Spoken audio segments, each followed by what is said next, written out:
চলুন বন্ধুরা, আজকে আমাদের লাঞ্চে কি রান্না করেছে বন্ধুরা, চলুন একবার দেখে নিই। দেখুন ভাত হয়েছে, এই দেখুন মুগ ডাল করেছি, মূলো দিয়ে ধনেপাতা দিয়ে মুগ ডাল করেছি।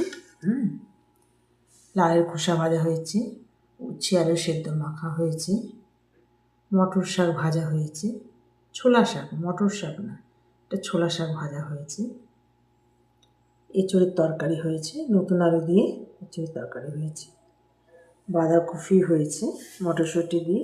এখন শীতকাল তো, এখন মটরশুঁটি পাওয়া যাচ্ছে, নতুন আলু পাওয়া যাচ্ছে, এ দিয়ে বাঁধাকপি হয়েছে, ফলি মাছের ঝাল হয়েছে। শাশুড়ি মা খুব ভালোবাসে ফলি মাছ খেতে, ফলি মাছের ঝাল হয়েছে, আর একটা পার্শে মাছের ঝাল হয়েছে। ঠিক আছে বন্ধুরা, এই হচ্ছে আজকে আমাদের লাঞ্চের মেনু।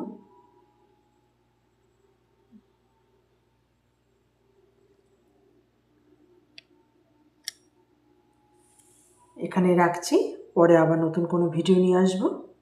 নমস্কার।